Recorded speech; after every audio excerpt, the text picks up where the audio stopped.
स्वागत है आपका मेरे चैनल कोई तो है में।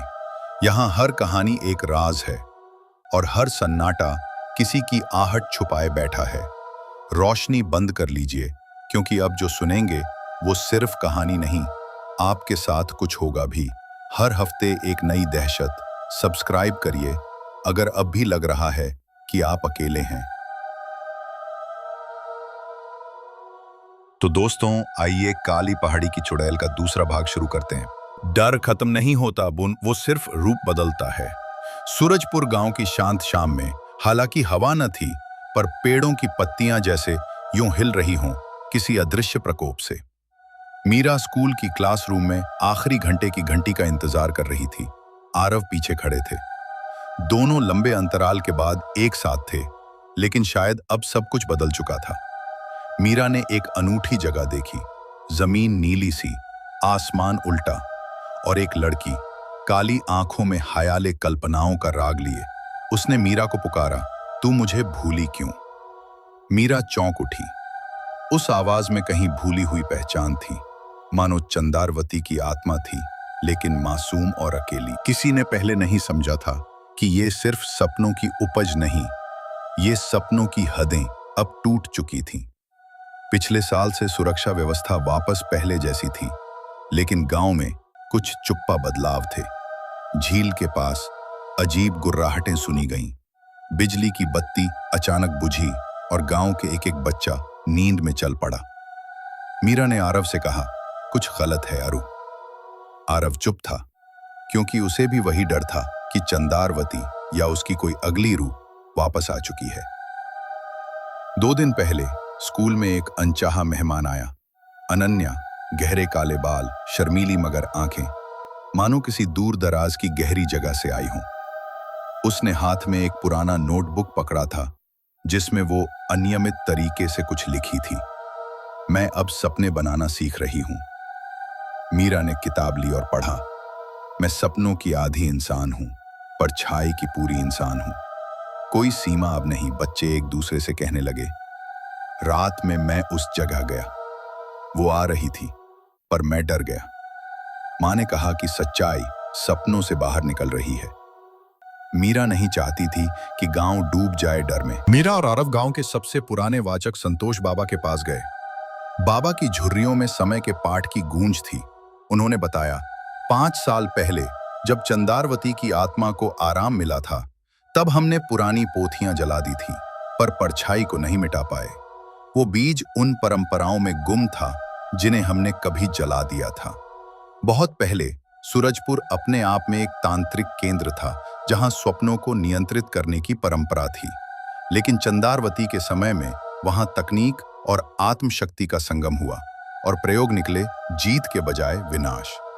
आरव ने अपने लैपटॉप पर NID की पुरानी फाइलें ढूंढी, लेकिन जो सबसे अचंभित कर गया वो था एक परछाई संवाहक प्रोटोकॉल नामक डॉक्यूमेंट। उसमें लिखा था, हमें संवाहक की स्वीकृति चाहिए। यदि आत्मा दिल से स्वीकार करे तो वो अपनी अगली अवस्था में जन्म ले सकती है। डॉक्टर अरुंधति की गुप्त योजना सफल हुई थी। उसने न केवल संज्ञा जागृत मीरा की परछाई शक्ति को नियंत्रित करने की कोशिश की, बल्कि उस उपकरण को भी दायरे में लिया जिसके माध्यम से सपने और जगत के बीच दीवार ढह सकती है। अनन्या की कलाकृतियों ने मीरा को हिला दिया।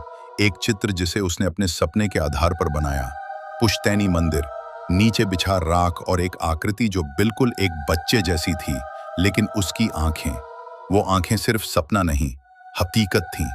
मीरा ने उसे समझने की कोशिश की। तुम्हें पता है तुम क्या हो? अनन्या ने शांत होकर बताया, मैं वो नहीं हूं जो आप सोचती हैं। मैं जागरूक हूं, लेकिन नींद में ज्यादा सच्ची हो जाती हूं।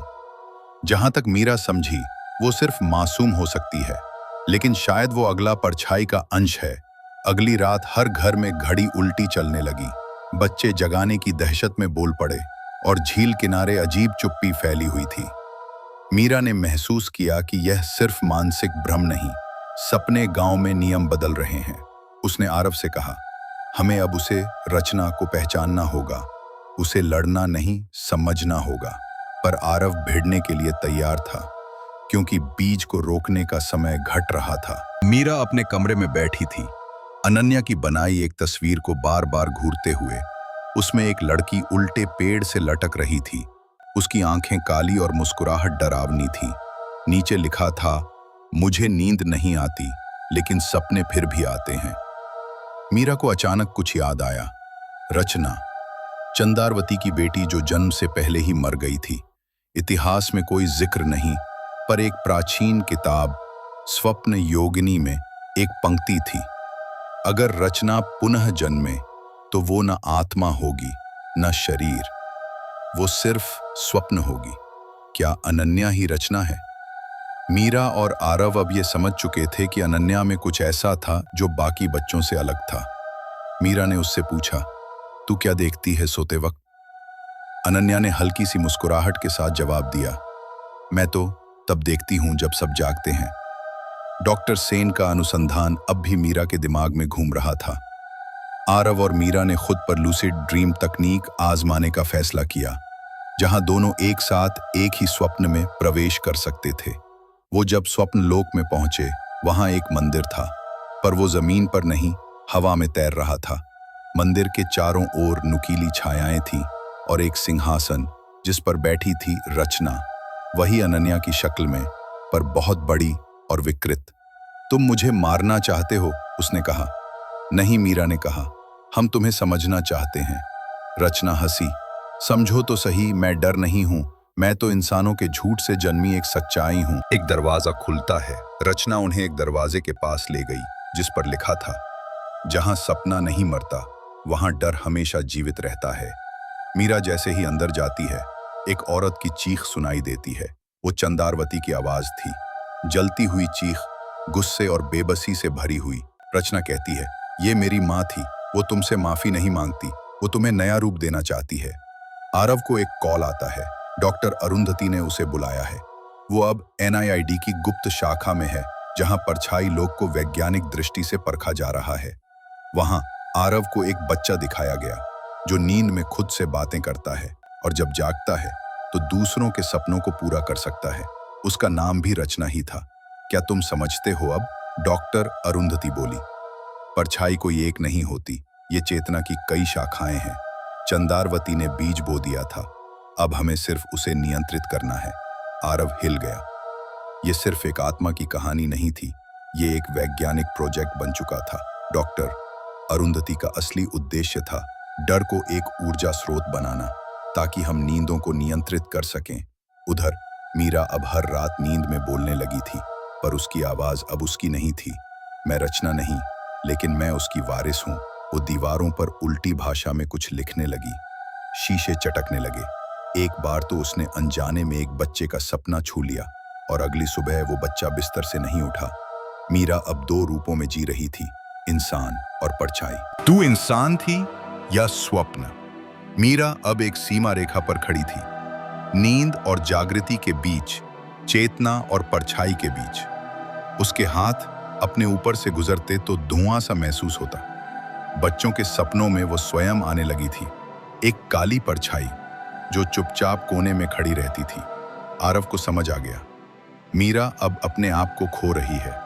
मीरा अब हमारी रिसर्च की कुंजी है, उसे वापस नहीं किया जा सकता। एक रात मीरा नींद में अनन्या, अब पूरी तरह रचना के रूप में, के साथ सपनों की एक भूल भुलैया में जाती है।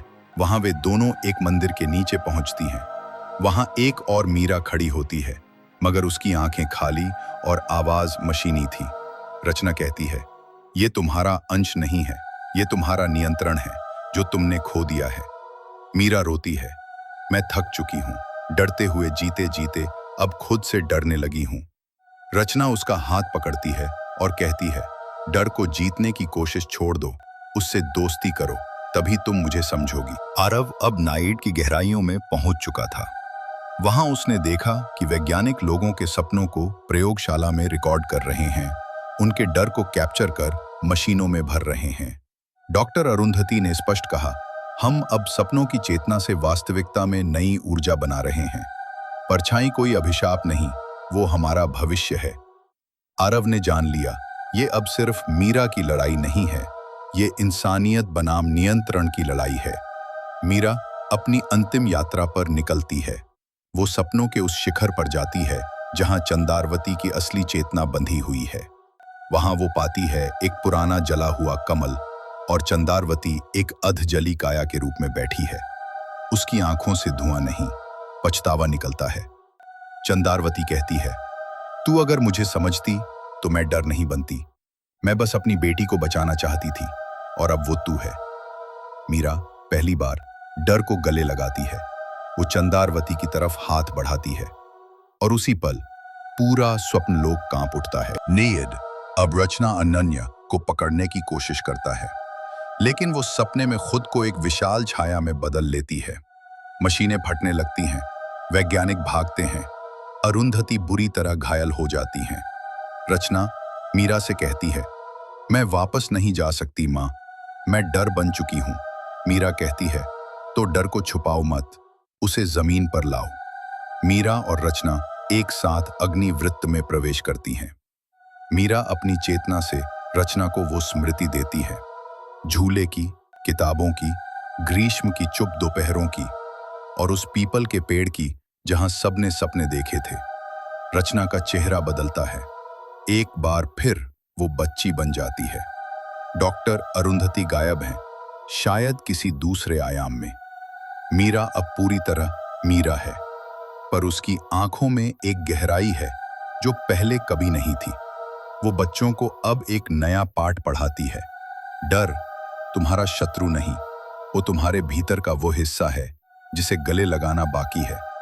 गांव फिर से बसने लगा है, लोग हंसने लगे हैं, पर एक विदेशी प्रयोगशाला में एक बच्चा आंखें खोलता है, नींद में बड़बड़ाता है, वो दीदी, वो आई थी, उन्होंने कहा अगली बार सपनों की जरूरत नहीं होगी, बस मेरी आंखें ही काफी हैं। अगर आपको हमारी कहानी अच्छी लग रही है तो कृपया चैनल को सब्सक्राइब करें, कमेंट बॉक्स में कमेंट करें आपको कहानी कैसी लगी। आप अपनी कहानी हमें मेल कर सकते हैं, ईमेल आईडी डिस्क्रिप्शन बॉक्स में है।